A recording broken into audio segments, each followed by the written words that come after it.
Bom dia, professor. Uma vez mais aqui obrigado e agradecer a disponibilidade para partilharmos aqui este bocadinho e partilhar também a sua experiência. E queria começar por perceber quem é o Óscar Torres do ponto de vista profissional, por onde é que já andou, a carreira em si e o percurso até hoje. Bom dia, Gonçalo. Bom dia também a todos os elementos que fazem parte da Foot Magazine. Agradecer o convite e é com enorme prazer e estima que estou aqui para partilharmos um pouco aquilo que é o nosso mundo, que é o mundo do futebol. O Óscar Torres neste momento é profissional de futebol, ou seja, exclusivamente está direcionado para a parte do treino do futebol e está à espera de uma nova oportunidade para poder exercer a profissão. Fazendo parte da equipa técnica do professor Pedro Caixinha, tendo a responsabilidade de ter a dimensão física do treino como um elemento que faz parte daquilo que é a nossa intervenção, e tendo eu esta responsabilidade do desenvolvimento desta dimensão nos jogadores das nossas equipas. Como o Gonçalo sabe, há pouco tempo tivemos uma experiência no México, no Cruz Azul, e agora estamos numa fase de espera de um novo projeto para poder dar continuidade àquilo que é a carreira de treinador de futebol. Pessoalmente, que tipo de hobbies, agora se calhar tem tido um pouco mais de tempo também para aproveitar dessa vertente, mas que tipo de hobbies é que tem a noção de que gosta de fazer, não só quando está a trabalhar, mas por exemplo agora como não está nesta fase? Olha, tem sido uma experiência interessante porque é a primeira vez que estou a vivenciar, pessoalmente é a primeira vez que estou a vivenciar este período.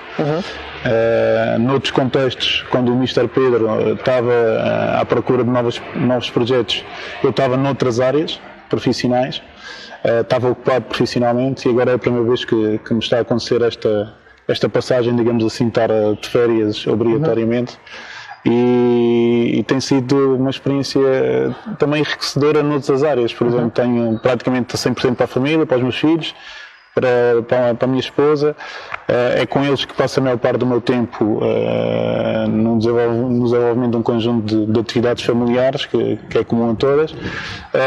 Tenho tido também algum tempo de estudar, porque esta parte também da atualização de algumas áreas que para mim são fundamentais naquilo que é a minha área de intervenção são importantes, então tenho tido essa oportunidade de poder estudar alguns conteúdos e depois também contribuir para aquilo que é a formação dos treinadores, e tenho aceitado também alguns convites para participar em alguns fóruns, alguns seminários, alguns cursos de treinadores, que é uma área que eu gosto pela minha vertente mais académica, e assim vai passando o meu tempo. Pronto, em termos de hobbies e de ocupação, gosto muito de ir ao cinema, gosto muito de estar com os meus, gosto muito de viajar, de conhecer, e é isso que temos feito nestas alturas. Ok. Entrando aqui na vertente mais do treino, fala-se muito das qualidades e das características, e eu sei que o professor também tem uma opinião curiosa relativamente a isto. E que principais qualidades é que podemos aqui apontar a um treinador para conseguir integrar uma equipa técnica de alto rendimento? Eu normalmente olho muito para aquilo que são os pilares de intervenção de um treinador ou de uma equipa técnica. E esse pilar de intervenção, no que diz respeito ao seu sucesso, está muito relacionado com aquilo que é o feedback dos jogadores e como nós contribuímos para o seu desenvolvimento individual e coletivamente depois, a sua expressão coletiva. Também no que diz respeito ao atingir dos resultados, independentemente ou dependentemente do contexto, que acho que é importante às vezes o treinador conseguir atingir os objetivos a que se propôs para o clube e para a equipa, acho que é também um pilar de intervenção importante daquilo que é o sucesso da sua intervenção. E por último é a questão que eu gosto também de frisar, de controlar, e acho que é algo muito importante, são as lesões não contacto, mais direcionadas às lesões musculares. Pronto. Para que isto possa acontecer, e eu gosto de fazer muito esta analogia, o treinador não precisa ser um super-homem, ou seja, não tem que ter aqui superpoderes ou poderes não naturais, mas tem que ser mais relacionado como fosse um Batman. E porquê um Batman? Porque se nós olharmos um pouco aquilo que é a essência do Batman como figura, ele é humano, e acho que a componente humana no treinador é muito importante, não só na sua liderança, mas também naquilo que são as suas relações, quando está numa equipa técnica e quando está a liderar uma equipa. O facto da necessidade de constantemente de se atualizar, de estudar, de treinar, acho que é isto, o treinador também treina, ou seja, treina as suas competências, melhora as suas competências. O facto de ter uma equipa técnica, e hoje em dia as equipas técnicas são cada vez mais transversais em várias áreas do desenvolvimento e também são mais numerosas, o que também expressa muito aquilo que é a importância de outras áreas complementares no desenvolvimento individual e coletivo de uma equipa. O uso da tecnologia, ou seja, acho que hoje em dia o treinador não se pode dissociar desta parte de usar as novas tecnologias, novas plataformas, novos softwares, as novas tendências, e aqui curiosamente só a parte da Food Magazine tem tido aqui um papel interessante nesta área, com novas tendências e novas oportunidades. E por último, acho que o treinador está constantemente 24 horas disponível para poder apoiar a sua equipa, os seus jogadores, o seu clube, por isso constantemente e a qualquer momento pode ser chamado. Por isso esta questão de relacionar muito a figura do Batman com aquilo que é a intervenção do treinador. Eu gostava de perceber como é feita esta gestão em termos de equipa técnica e como são também escolhidos os próximos passos, se o fazem em conjunto, se muitas vezes é uma liderança, que é uma questão que parte da pessoa que lidera, como é que trabalham neste momento? É uma questão pertinente, que não é fácil a responder. É verdade que nós, neste contexto de equipa técnica, temos tudo muito claro e partilhado entre nós. Eu acho que é muito importante o líder da equipa técnica saber essencialmente o que não quer, porque este momento de tomada de decisão, de gestão da carreira, eu acho que é fundamental, e a decisão dos próximos passos são momentos muito importantes para aquilo que depois será o seu futuro e as consequências dessas próprias decisões. Por isso, em primeiro lugar, ficar muito claro daquilo que não se quer. Okay. Estar aberto e ouvir aquilo que são as possibilidades do mercado, tendo em conta o contexto e o momento em que sabemos que estamos em dezembro, que alguns mercados, como no caso da Europa, é um mercado que neste momento está em funcionamento, que às vezes é muito mais complicado entrar, por exemplo, se fosse numa altura em maio ou em abril, em que os clubes estão a preparar uma nova época, mas depois existem aqui mercados emergentes muito interessantes que me parece que para os treinadores são mercados com muita valia, que é, por exemplo, que vão agora começar, que é o caso, por exemplo, o Brasil está a terminar e vai se preparar para, a partir de janeiro, as equipas prepararem as suas competições. O mesmo acontece com a MLS, o mesmo acontece com a China. Pronto, então são aqui mercados emergentes fora da Europa, mas são mercados extremamente atrativos. O próprio México também vai estar a terminar agora o torneio de clausura, o torneio de abertura, e vão se preparar para o torneio de clausura. Ou seja, as pessoas focam-se muito na questão da Europa, e é verdade, porque é aqui que nós nascemos, crescemos, ou seja, foi aqui que nós começámos a aprender e a estudar a modalidade, é aqui que nós temos as nossas referências das competições mais importantes, mas para quem depois dá o passo e começa a contactar com outro tipo de realidades, como por exemplo o continente americano, começa também a perceber que existe muito mais futebol para além daquilo que existe na Europa, ou seja, os clubes com excelentes organizações, excelentes estruturas, competições muito atrativas e muito competitivas. Por isso, e a partir do momento que nós nos abrimos para sermos cidadãos do mundo, eu acho que é fundamental perceber o que não se quer. E a partir do momento que não se quer, estamos abertos a possibilidades, e depois isso é discutido para toda a equipa técnica. Logicamente, e eu defendo muito isto, será sempre a decisão do treinador principal aquela que irá prevalecer e que nós, como elementos da equipa técnica, temos que respeitar. E que estratégias é que têm procurado neste momento para se integrar no mercado? E o professor falou aí muito bem dos vários mercados emergentes. Tem havido alguma estratégia do ponto de vista até, por exemplo, contacto com empresários, às vezes contactos mais diretos? Acho que também é uma coisa que faz sentido expor aqui. Sim, logicamente que isto é muito à base do networking, não é? E daquilo que depois é a representação do Pedro, em que tem as suas pessoas de confiança.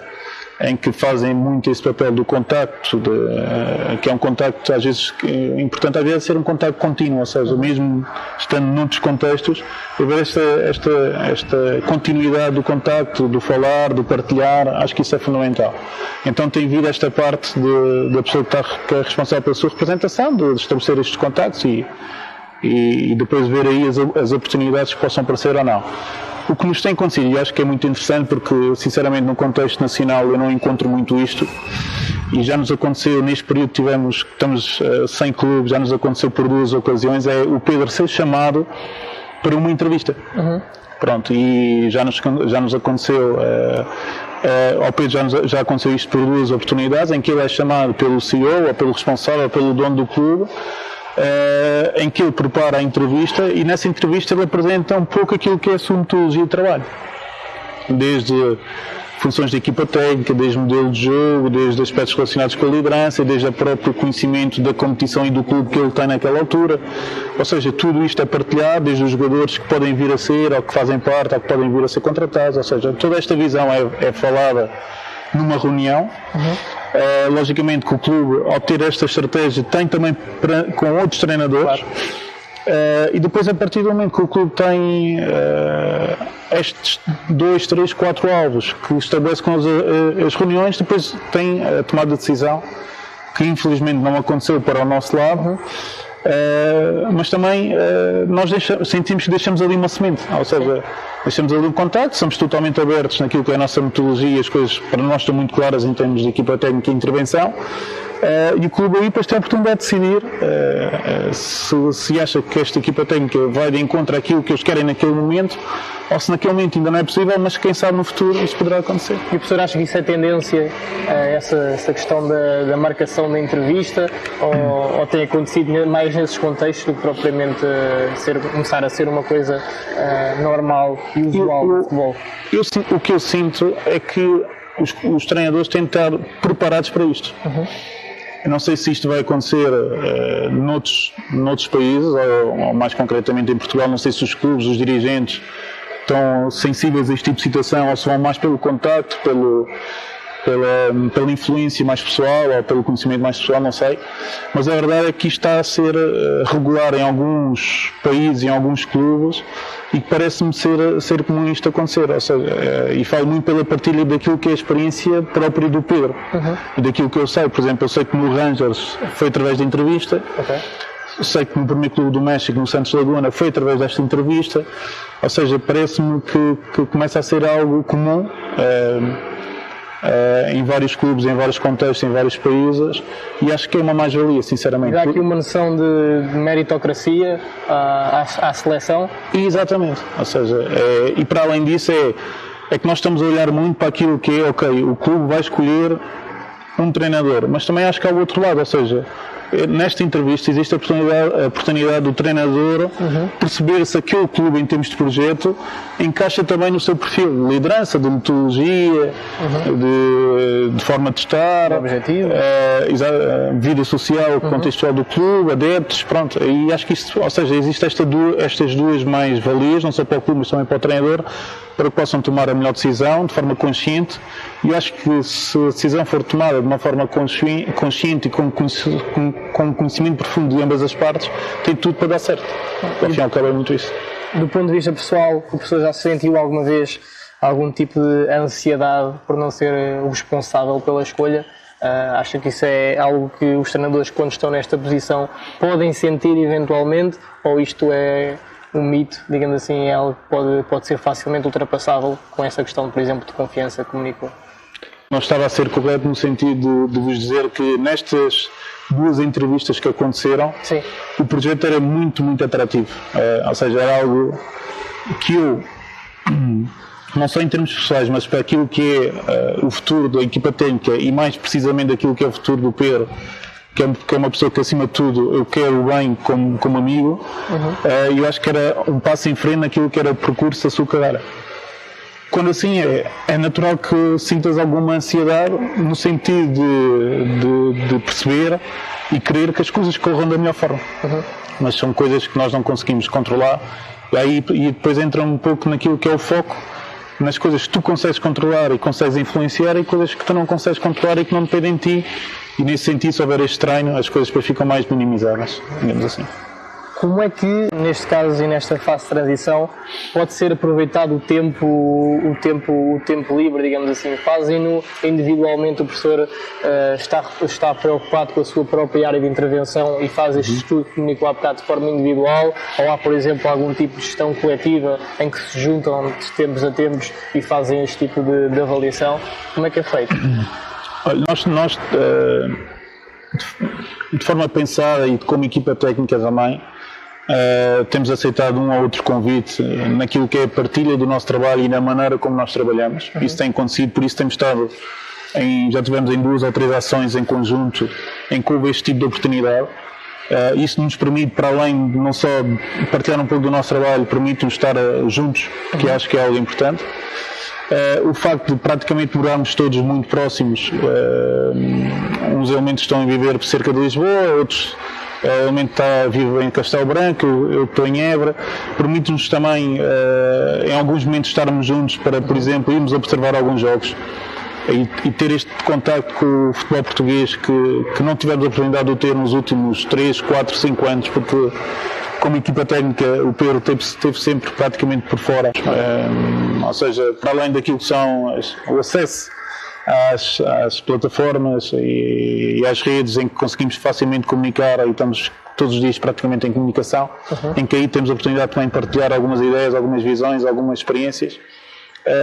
Fisicamente, quando estamos juntos, tem sido muito neste contexto. E acha que essa periodicidade depende um bocadinho da relação que vocês já têm, tanto pessoal e profissional, ou que, por exemplo, se calhar em equipas técnicas formadas eventualmente há menos tempo, ou com processos menos consolidados, que há essa necessidade de se juntarem mais vezes e trabalharem mais durante esta fase de transição?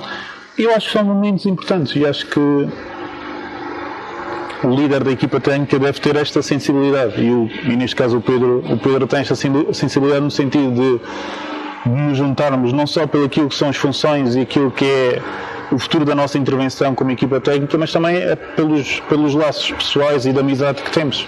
Considera que é importante fazer algum trabalho para se preparar caso o projeto não o interesse ou, por exemplo, se houver alguma situação em que não possa acompanhar a equipa por um ou outro motivo? É feita é tida esta preocupação com a possibilidade de não poder acompanhar? Como é que eu me posso preparar para ficar de fora ou eventualmente para dar outro passo noutra direção? Sem dúvida, eu acho que esta abertura e a humildade temos de perceber que as coisas estão constantemente a evoluir, que o mercado está muito competitivo, que existe muita oferta e com muitas pessoas de qualidade em várias áreas. Leva-nos também a ter, independentemente da nossa idade, ter esta preocupação de colocar um pouco em causa aquilo que são as nossas verdades e perceber também quais são as nossas limitações. E eu, a título pessoal, posso partilhar que desde que saí do México entrei num curso de inglês.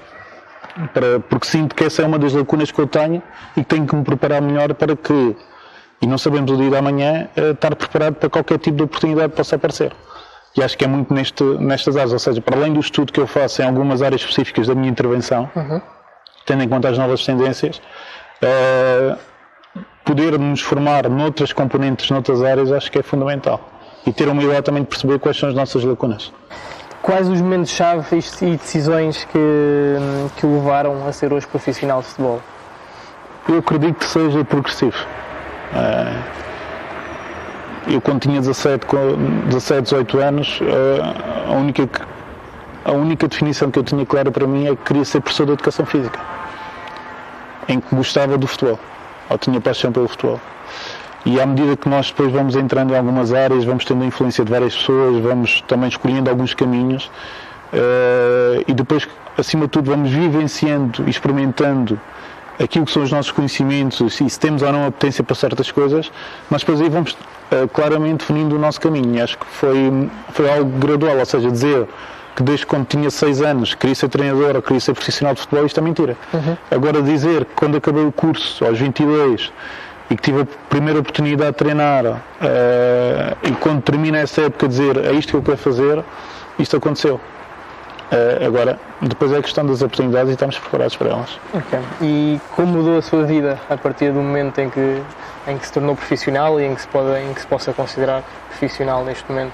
A questão da relação que nós temos com os amigos, por exemplo, na cidade natal, onde tu estás, onde tu cresceste, estas relações perdem-se muito. Ou seja, aqui realmente vais aos amigos que realmente são os teus amigos, ou que tu conheceste desde muito, muito cedo, porque todas as outras pessoas que vens mantendo um contacto, essas relações vão se perdendo de forma natural porque não estás presente. Em termos familiares, eu vivenciei, neste momento já consegui vivenciar os dois contextos. Vivenciei um contexto em que estive sozinho e que aí tu perdes muito daquilo que é o influenciar da educação dos teus filhos, porque uma coisa é os teus filhos estarem a serem 24 horas educados pela tua esposa e não terem a tua influência como pai. A relação também que tu tens com a tua esposa naquilo que seja na relação de casal e de família, ou seja, vivenciar essa parte pela parte negativa, ou seja, estar longe deles e é algo muito complicado e difícil, mas tu tens de estar preparado para ela.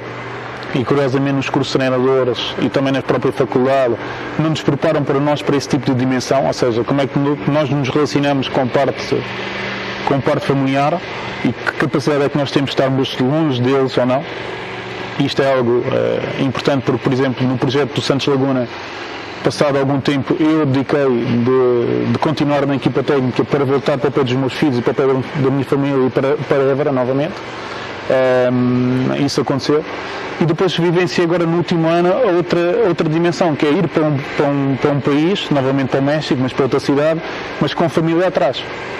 E curiosamente os ganhos que nós temos são muito maiores, ou seja, porque praticamente enquanto nós neste contexto, quando eu estava na faculdade, pela dimensão do trabalho e do volume de trabalho, estava poucas vezes em casa, mas estava com eles, mas tinha pouco tempo com eles. Quando nós decidimos irmos todos para o México, reverteu-se a situação foi o tempo que eu passei mais tempo com os meus filhos e com a minha esposa. Ou seja, éramos completamente desconhecidos em relação àquilo que era a vivência naquele país, principalmente para eles e para a minha esposa, e aquilo foi uma descoberta diária todos os dias, ou seja, todos os dias havia coisas novas, experiências novas, viagens, algo para conhecer, era uma palavra nova, era um amigo novo, ou seja, isto depois no dia-a-dia foi muito, muito enriquecedor e foi uma experiência muito, muito boa. E como é que a família se adapta a essa necessidade, por vezes, que é uma necessidade de viajar, de conhecer sítios novos? Claro que se calhar à partida, inicialmente é um gosto, mas depois pode haver aqui um bocadinho da falta de noção de casa. Como é que se adaptam? Eu acho que esta parte da família se adaptar também tem que ter uma parte de educação. Nós tendencialmente estamos preparados para nos ficarmos na nossa zona de conforto e ninguém foge desta tendência. É verdade que a incerteza, e isto também é importante, a incerteza profissional é muita, o que depois nos permite aqui tomar a decisão de ir ou não ir, é verdade que isso também influencia, mas depois quando eu voltei, foi no sentido também de prepará-los e educá-los para que isto possa vir a acontecer novamente e nós estarmos abertos e aceitar que isto possa vir a acontecer e também estarmos preparados para isso. E aqui, não só os meus filhos, mas também a minha esposa são pessoas fundamentais de perceberem o contexto em que e a escolha que o pai fez para a sua vida profissional e estarmos preparados para o acompanhar, porque só faz sentido se a família estiver junto, na minha opinião. E acho que esta parte da educação é importante. O Oscar já esteve em muitas partes do mundo, como já comentou. Porque este local da entrevista, também aproveitar para apresentar aqui o sítio onde estamos, e porque este local? Nós estamos no Lusitano Ginásio Clube, nas instalações do Ginásio Clube, que é um histórico do futebol nacional. É um clube que já teve 14 anos na divisão principal e que é um clube que a mim me diz muito, porque era o clube que o meu pai era adepto é o clube que o meu pai me trouxe para ver futebol e que eu comecei a gostar de futebol, e foi o clube que eu fui praticando durante muitos anos, ou seja, por isso é um clube muito especial para mim. Curiosamente, foi aqui o primeiro clube que eu fui treinador de uma equipa sénior. Okay. Ao lado existe o Juventude Sport Clube, que eu também tenho alguma relação, porque foi o primeiro clube que me deu a oportunidade de ser treinador, na altura de Benjamins. E curiosamente, o meu filho, que neste momento tem 11 anos, começou aqui a jogar desde os 4 anos e está a fazer aqui o seu percurso desportivo, digamos assim. Por isso é um clube, tanto o Lusitano como o Juventude são clubes muito especiais para mim e que me deram a oportunidade, ao fim e ao cabo, de poder trabalhar e desenvolver esta paixão que tenho pelo jogo e pelo futebol. Que outro local, se não fosse em Évora, se não fosse aqui neste espaço, que outro local? Em Évora, se for outro local, seria o Juventude. Facilmente se enquadrava. Em Évora também, eu trabalhei na Associação de Futebol de Évora, que muitos anos, que é algo que me diz muito. Trabalhei na faculdade, o espaço do Jamora é um espaço muito especial e que me diz muito, porque durante 3, 4 anos tive a oportunidade de desenvolver aulas com os alunos sobre o ensino do futebol, e é um espaço histórico em que muitas pessoas já passaram por ali. Por isso, acho que em Portugal podia ser um destes locais eram sempre especiais. Ok, voltando ao treino novamente, de acordo com a responsabilidade que tem no processo, e já enunciou aí algumas dessas responsabilidades, como é que é organizado um microciclo quando temos, por exemplo, um jogo ao fim de semana ou um jogo durante esse período? Como é que o organizam do ponto de vista do planeamento, do controle e depois também da própria avaliação aos resultados? Eu acho que a tendência e a maneira como nós olhamos para aquilo que é a preparação da nossa semana é muito jogo a jogo. Okay. Cada vez mais acredito muito neste tipo de trabalho e de metodologia, muito relacionado também com a densidade competitiva, que é cada vez mais elevada, com a dimensão tático-estratégica que os jogos ganham, com a influência do seu contexto, que cada vez é mais fundamental e predominante. E tendo com base nisto, acho que o treinador e a equipa técnica preparam muito a sua semana, tendo em conta os dias de preparação que têm e as oportunidades que têm para trabalhar com a equipa e com os seus jogadores. E esta forma de trabalhar está muito relacionada com aquilo que são as suas ideias para o jogo, para o desenvolvimento do seu jogo, para aquilo que foi o nosso jogo anterior e que conteúdos é que podemos ali tirar para melhorar o nosso jogo, e depois as características do próximo adversário. Daí esta dimensão tático-estratégica e de jogo-treino, treino para o jogo. É muito isto, é muito esta relação. Okay. E a intervenção do professor dentro do contexto competitivo, como é que é balizada, digamos assim, que tipo de função é que tem no dia-a-dia, se fôssemos ter consigo em qualquer um dos contextos em que está, como é que é feito, digamos assim, a sua rotina de trabalho durante esta semana competitiva? Pronto, como eu disse há pouco, a minha responsabilidade é mais a dimensão física, em termos daquilo que é o fator de rendimento, tendo em conta esta densidade competitiva elevada. Os jogadores passam muito tempo em recuperação, principalmente aqueles mais utilizados, porque existe pouco tempo e pouco espaço para treinar quando temos 2, 3 jogos por semana, e as coisas tornam-se para aí fundamentais da nossa intervenção, e esta é a minha área de intervenção. Isso é uma das áreas, a parte da recuperação dos jogadores. Outra parte é prepará-los para aquilo que é a sessão de treinos. O antes e o após do treino, o trabalho preventivo, o trabalho de preparação, o trabalho individual, é uma das áreas que eu tenho essa responsabilidade e que são áreas fundamentais neste pilar que eu falei há pouco da prevenção de lesões de não contacto, lesões musculares.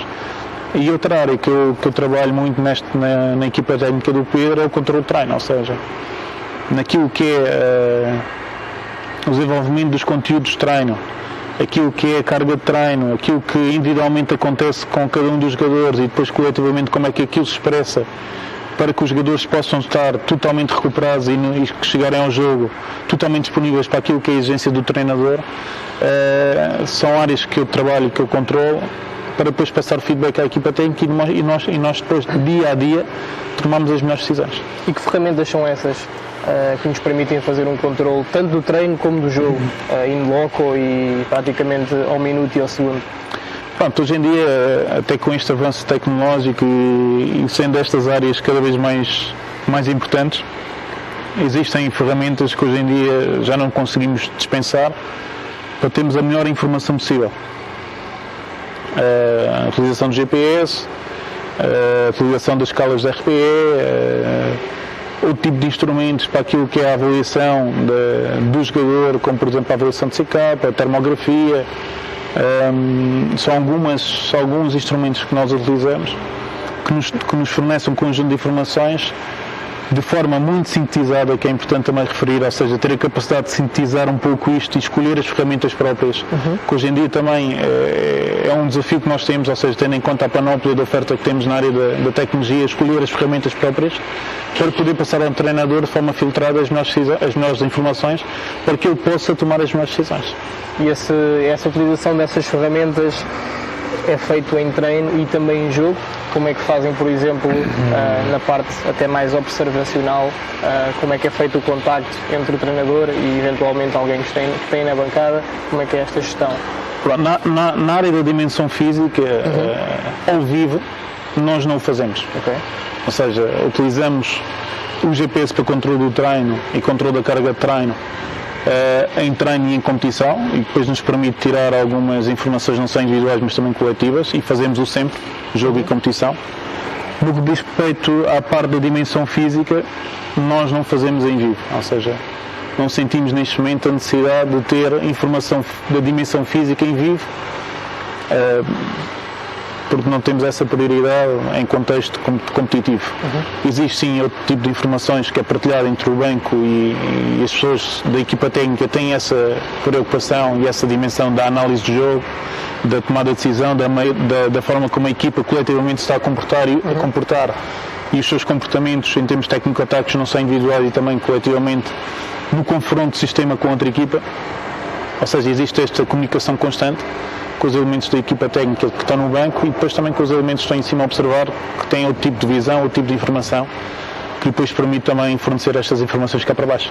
O professor acha que ainda há trabalho a fazer relativamente à percepção e à noção que nós temos da importância tanto do aquecimento dos jogadores, seja no início antes do jogo começar, seja no intervalo, naquele período que muitos treinadores já utilizam para fazer a ativação, seja também na própria ativação dos jogadores aqui antes de entrar no jogo durante o momento. Acha que ainda há alguma coisa que pode ser feita e como é que nós podemos tirar esta informação, até das próprias substituições, ou seja, a influência que a substituição teve no próprio jogo? O Gonçalo falou em três aspectos que nós contemplamos e que nós olhamos para elas de uma forma muito cuidada e com muita importância, ou seja, o aquecimento, a maneira como nós o preparamos, o aquecimento é uma área muito importante, ou seja, os cuidados que temos aqui é tentar ter aqui a rentabilidade do tempo e prepará-los para o jogo, ou seja, e acho que o melhor aquecimento é aquele que é necessário menos tempo e que os jogadores se preparem melhor nas várias dimensões, física, técnica, tática e até em termos estratégicos, perceber que o aquecimento pode nos dar esse benefício. A reativação a seguir ao intervalo, existem muitos estudos nesta área em que nos permite dizer que a reativação é fundamental, ou seja, porque aqueles entre 10 a 15 minutos que os jogadores estão ali parados, em alguns contextos, diminuem muito aquilo que é a sua resposta nos primeiros 5, 10 minutos do jogo na segunda parte. Okay. Por isso, se houver este cuidado da equipa técnica de fazer esta reativação é importante e nós o fazemos, ou seja, temos ali 2 minutos em que temos esta preocupação, em que passamos esta mensagem para o jogador.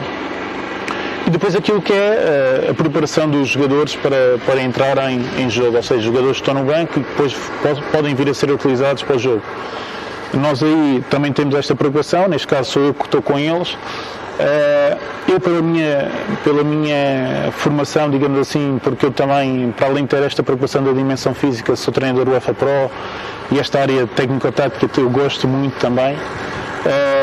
Nós aí na parte do aquecimento e conhecendo bem as ideias do Pedro, sabemos perfeitamente quais os jogadores podem entrar, como é que podem entrar, que tipo de de comportamento é que este jogador nos pode dar para aquilo que a equipa está a precisar naquele momento, e acho que o aquecimento, prepará-los para isso, não só fisicamente, mas também mentalmente, acho que é importante.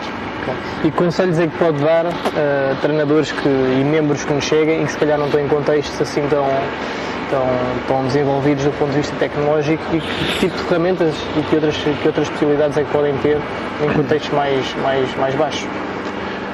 Eu acho que os treinadores, independentemente do seu contexto, têm que ter a sensibilidade para a importância do controle e da avaliação do treino e competição. Eu lembro que quando comecei nos Benjamins, em 2002, 2003, fazia controle de treino, e o controle de treino que eu fazia na altura era controle de conteúdos, controle de formas, ou seja, era um controle mais de qualidade e não tanto de quantidade em termos daquilo que era a dimensão física, porque aquele contexto não se justificava. Avaliava muito também aquilo que era a minha intervenção, fazia sempre um relatório depois do treino, como é que eu podia melhorar determinados exercícios, ou seja, pensava um pouco, tinha um pouco a análise crítica daquilo que era a minha intervenção depois do treino, e depois controlava muito aquilo que era o comportamento dos meus jogadores individualmente e coletivamente em jogo, pronto, com as ações individuais, pronto, depois, ou seja, é adaptar aquilo que é o contexto do controle e da avaliação, ou melhor, adaptar aquilo que é o controle do treino e da competição ao contexto em que nós estamos. Se eu amanhã, porque também já passei por esta experiência, se eu amanhã estivesse a trabalhar num contexto distrital, eu tentava me focar em aspectos que para mim eram importantes, ou seja, perceber a sensibilidade do jogador para aquilo que foi exigido no treino, ou seja, ter este feedback que a RPE nos pode dar isso.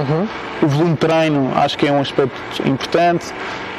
Controlar a dimensão do espaço, número e tempo do exercício, e como é que nós ao longo da semana podemos alterar estas variáveis do exercício, acho que também é importante para não estar a incidir sobre as mesmas solicitações, ou seja, tentar encontrar aqui algumas formas de controle que nos permite também qualificar o nosso trabalho.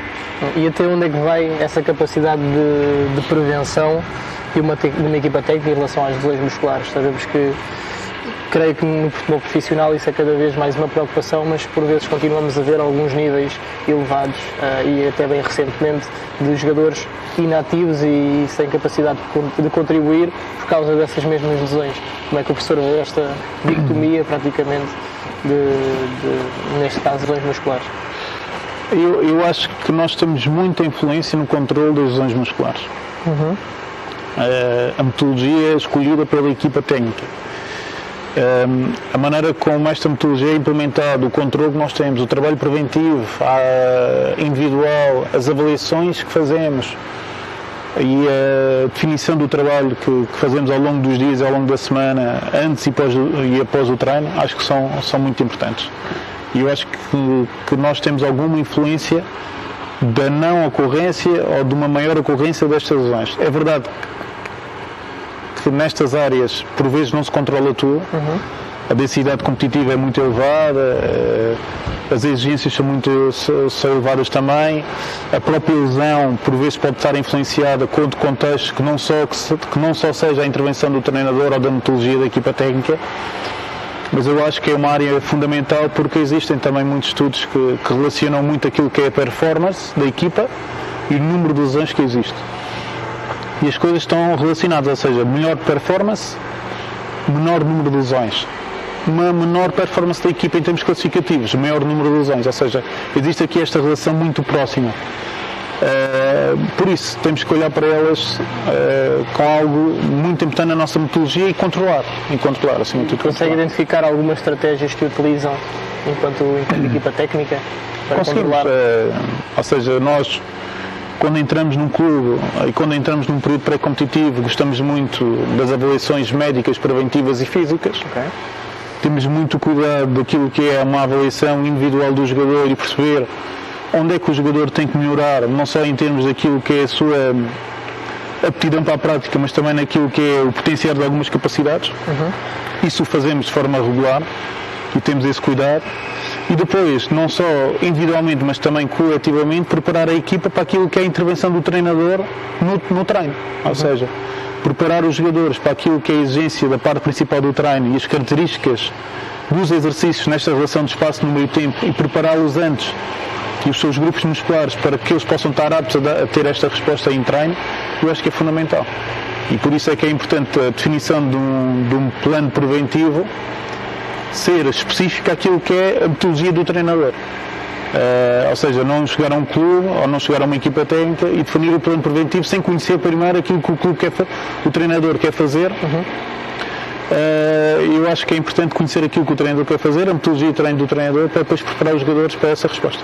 E nessa relação entre a vertente coletiva e a vertente individual, como é que vocês lidam com as diferenças das características dos próprios jogadores, com as diferenças entre a capacidade de desenvolvimento e de aprendizagem de cada um deles?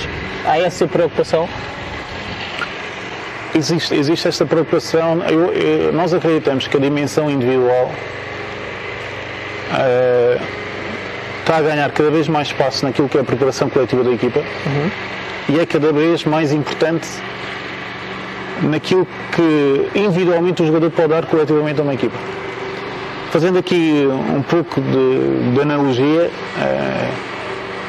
nós olhamos muito o jogador como fosse uma célula de um organismo, e se esta célula for bem aumentada, bem cuidada, se tiver saúde, o que nós sentimos é que coletivamente a equipa também se expressa com uma melhor qualidade. Por isso é que olhamos muito para a dimensão individual fundamental e aquilo que pode ser o desenvolvimento dos fatores de rendimento, seja ela físico, como já falei há pouco, do potenciar capacidades, ou então mais trabalho preventivo para que o jogador não se lesione, seja no aspecto técnico-tático, naquilo que posicionalmente o jogador pode melhorar e deve melhorar para depois acrescentar à equipa, até em termos em níveis emocionais, porque nós na equipa técnica contemplamos aquilo que é a presença de um psicólogo ou de um coach, que nos permite depois também desenvolver alguns trabalhos com os jogadores individualmente e coletivamente, e que eles possam nestes fatores de rendimento expressar aquilo que é a sua melhor versão. Por isso olhamos muito aquilo que é a preparação de um carro de Fórmula 1, ou seja, que esta preparação tem que ir ao detalhe, e para que o carro, neste caso o jogador, possa exprimir a sua melhor qualidade. Por isso olhamos muito aquilo que é a preparação de um carro de Fórmula 1, aquilo que é a preparação de um jogador. E até onde é que podemos ir com esse jogador? Ou seja, em termos de potencial, qual é que é, digamos assim, o intervalo e a decalagem entre aquilo que o jogador está a apresentar neste momento e aquilo que eventualmente é o seu potencial? Eu acho que não existe limite. O que eu sinto é isso, ou seja, nós vamos ao YouTube e metemos, por exemplo, uma ginasta a fazer aquilo que fazia há 10 anos, e hoje, como as apetências que as próprias ginásticas apresentam naquilo que é o seu rendimento, é do dia para a noite. E eu acho que o jogador ainda nos pode dar muito naquilo que é o desenvolvimento das suas competências, porque eu sinto que existe ainda um espaço maior para treinar. Eu acho que é possível ainda treinar um pouco mais.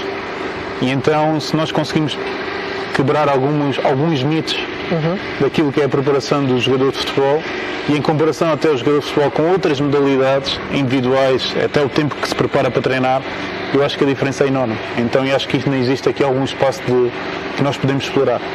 Agora é vir o treinador que tenha essa coragem e que entre nessa área de desafio e consiga entrar por aí. A pergunta era essa, portanto, como é que nós podemos também motivar o jogador, porque também provavelmente depende um bocadinho até da própria característica do jogador e da sua noção daquilo que está a fazer. Como é que nós podemos motivá-lo e mostrar-lhe, olha, atenção que em determinado aspecto ainda podes melhorar?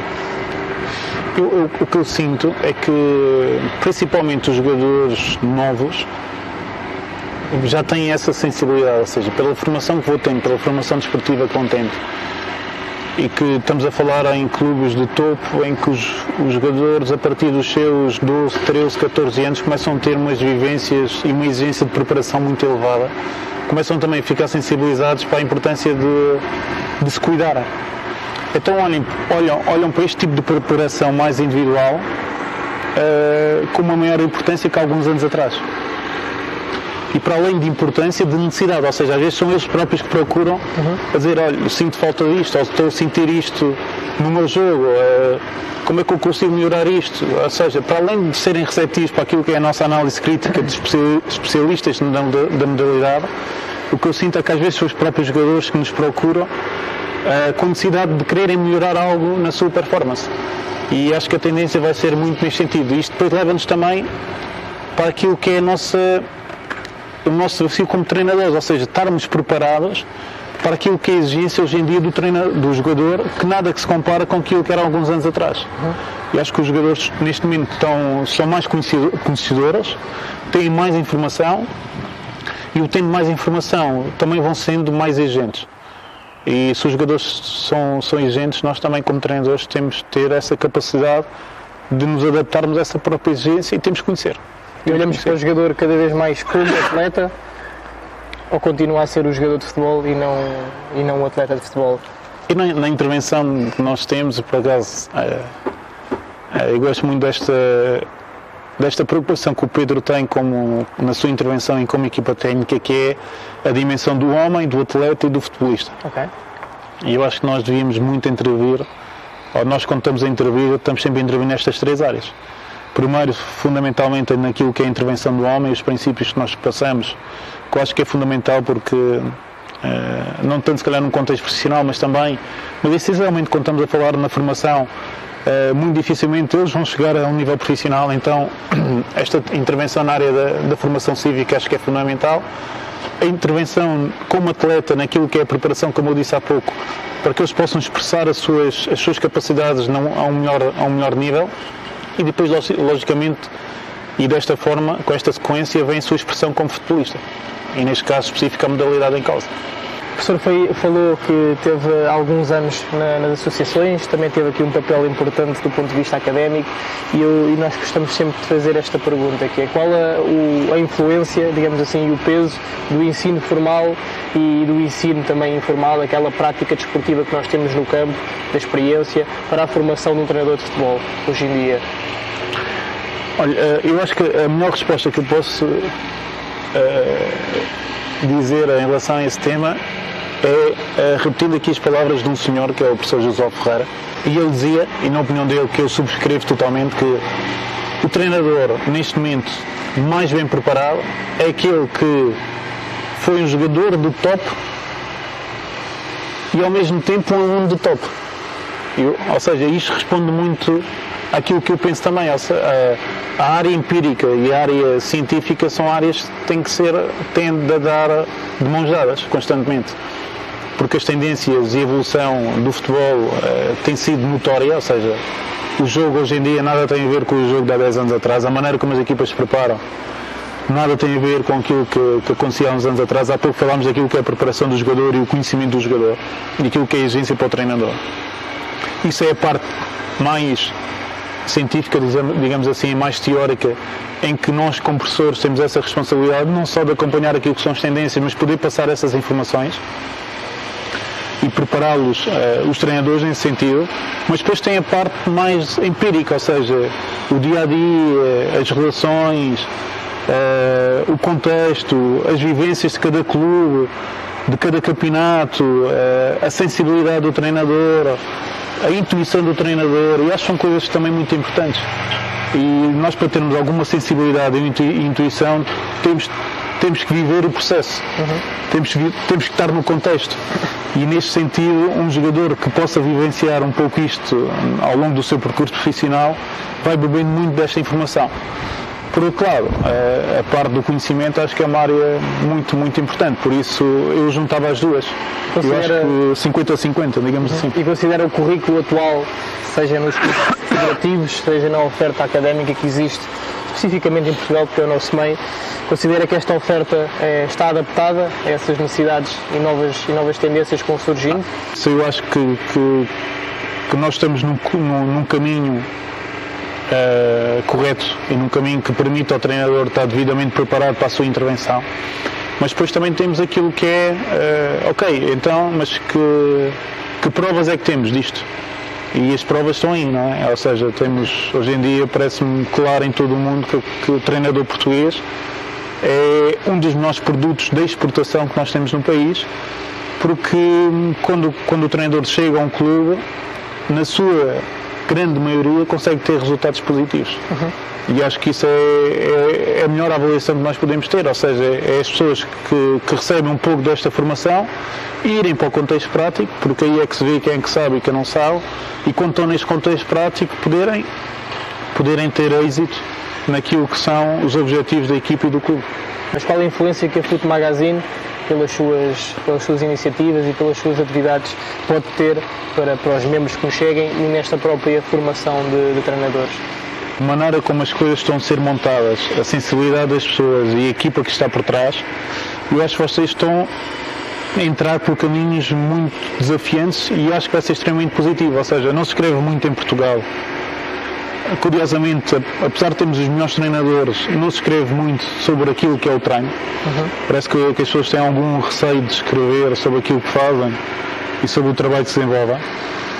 Eu acho que a Foot Magazine, pelas ferramentas que tem, pela visão que tem, pelas novas oportunidades que podem criar ao treinador e às pessoas que vão associar-se à revista, acho que pode ter aqui um papel importante naquilo que é a partilha do trabalho, a partilha do conhecimento, a partilha das experiências. E eu acho que é muito, muito importante. Por isso, desde já, pelo aquilo que eu conheço, dou-vos os parabéns, e a ti em particular, Gonçalo, pela visão que vocês têm para a revista e como ela pode ser fundamental nesta associação aos cursos, às faculdades, naquilo que é termos melhores profissionais e profissionais capazes para desenvolverem nos clubes o melhor trabalho. Muito obrigado pelo feedback. E quase a finalizar, tendo em conta também a experiência internacional que teve e os vários contextos onde já trabalhou, qual é que é, digamos assim, ou como é que vê o desenvolvimento do futebol feminino em Portugal face a esses contextos onde esteve? Sabemos que está a haver uma aposta grande por parte da Federação e creio que isso é notório, mas como é que podemos estar ou como é que estamos relativamente aos outros países do mundo neste momento? Eu acho que falar de futebol feminino hoje, em finais de 2019, nada tem a ver com aquilo que era em 2008, 2006, 2010, em que, por exemplo, eu na altura era responsável técnico de uma associação de futebol, a Associação Futebol de Évora, e que nós, por via da Federação, tínhamos que começar a dar esses passos para o desenvolvimento da modalidade, e nada se compara. É impressionante a qualidade que a Federação nesta área tem feito e a aposta que tem feito e o trabalho de qualidade que tem desenvolvido. O número de praticantes do futebol feminino em Portugal triplicou ou quadriplicou em relação aos últimos anos. E eu acho que em Portugal é uma das áreas que ainda pode desenvolver mais. Não só em termos daquilo que é o aparecimento de novos atletas, como também aquilo que é a qualificação do treino e o aparecimento de novos profissionais, as próprias oportunidades que vão aparecer para o futebol feminino e as condições em que essas oportunidades são dadas para novos colegas. Eu acho que isso em Portugal cada vez é uma área que pode crescer ainda muito, muito, muito e vai crescer. Curiosamente, isto tem vindo a acontecer noutros países, por exemplo, nós, nesta última experiência no México, um dos projetos da Liga é que obrigatoriamente todos os clubes que estavam a participar no nosso campeonato tinham que ter uma equipa feminina, ou seja, e o calendário, ou o campeonato era disputado, o campeonato principal era disputado com as mesmas equipas do campeonato principal. E isso era uma medida institucional, ou seja, de fora para dentro, em que os clubes tinham que cumprir. E a verdade é que os clubes cumpriram, e a verdade é que o desenvolvimento do futebol feminino no México tem vindo a ter um desenvolvimento incrível, com resultados depois que se refletem nas suas seleções e com o aparecimento também de novas atletas em termos individuais muito capazes, porque o talento não escolhe nem idade, nem escolhe género, e não escolhe também o contexto onde esta pessoa está. Por isso, eu acho que tem tudo para crescer. Em quanto tempo, mais ou menos, é que podemos esperar que estas oportunidades comecem a abrir para novos profissionais dentro de outras estruturas técnicas de futebol feminino? Eu acho que já começam a abrir. É verdade que ainda não são tantos como nós queremos, mas eu acho que neste momento as oportunidades para o futebol feminino já começam a aparecer com condições muito interessantes. E volto a frisar, acho que os clubes cada vez mais estão a ter esta sensibilidade, porque é um ramo em que os próprios clubes podem crescer muito, não só em termos de jogadores, mas também em termos de adeptos, de alguma filiação. Acho que é uma área muito potencial, com muito potencial. Isso é uma área com muito potencial, tem tudo depois para que tudo o que envolve este próprio mercado, este próprio produto, possa ser desenvolvido. Não só as condições que os clubes oferecem às atletas, as oportunidades de trabalho para as equipas técnicas ou para novos treinadores, o poder aqui um treinador escolher este ramo e poder ir fazer o seu percurso, como por exemplo o próprio Francisco Neto, que é um caso muito particular nesse aspecto, em que escolheu este ramo e está a fazer o seu percurso nessa área, e eu acho que isto é algo muito, muito viável. Juntando a isto aquilo que é o perfil do treinador português, os êxitos que o treinador português tem ao nível do masculino, e aquilo que são os clubes do futebol feminino noutros países em que têm estruturas muito, muito desenvolvidas e de uma forma muito profissional, eu acho que mais cedo ou mais tarde vai acontecer em que treinadores portugueses vão para outros países, mas para trabalhar no feminino. Acho que isso é algo que nos vai acontecer nos próximos anos. Acredito eu. Muito bem. Oscar, onde se vê daqui a 5 anos? Gostava-me de ver no futebol profissional, acompanhado pela minha família, acima de tudo isso. Ou seja, sinceramente tenho alguns sonhos para cumprir, e acho que os sonhos como equipa técnica, e acho que isso é normal a todos nós. Quem não gostaria trabalhar num contexto de Liga dos Campeões, quem não gostaria de trabalhar num contexto fase final de uma seleção nacional, quem não gostaria de trabalhar nestes campeonatos que eu falei há pouco do topo, como a MLS, como China, como Brasil. Ou seja, quem não gostaria de estar a trabalhar nestes tipos de contextos? Nós alimentamos muito este sonho, de estar junto daquilo que são os nossos contextos e nas equipas de topo, mas acima de tudo estar acompanhado daqueles que são mais próximos e estar a fazer aquilo que eu mais gosto e que tenho paixão, que é o futebol. E última mensagem para as pessoas que nos cheguem e que também vão ver esta entrevista e que têm, assim como nós, a aspiração de chegar ao futebol profissional e fazer disto carreira. Não, a mensagem é aquilo que às vezes eu partilho muito daquilo quando tenho a oportunidade de estar com outros colegas, ou seja, ser resilientes, sermos sérios no trabalho, sermos coerentes, termos princípios muito claros. Eu costumo dizer que isto no futebol tudo se sabe. Acho que é muito importante mantermos aquilo que são as nossas linhas de princípio, porque a partir do momento que nós vamos baixando algumas linhas de princípio, começa a ser depois muito difícil depois voltar a ter estes princípios. Acho que há princípios fundamentais, o ser responsável, o ser leal, o ser competente e procurar melhorar as nossas competências. Acho que isto é muito, muito importante. Depois, juntar a tudo isto, ter paixão pela modalidade e estar preparado para a oportunidade.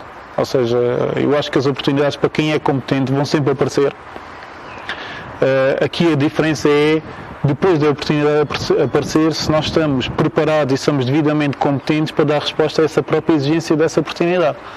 E isto leva-nos a ter um trabalho de fundo, não só de preparação, a vários níveis e a vários contextos, mas também estar preparado para sairmos da nossa zona de conforto e irmos para zonas em que se calhar nós não conhecemos e não estamos tão à vontade, mas termos este foco de dia após dia sermos um pouco melhor, acima de tudo isso. Oscar, muito obrigado. Nada, Gonçalo. Obrigado também, mais uma vez. No contexto profissional em breve. Ok, eu também, obrigado. Obrigado pela oportunidade.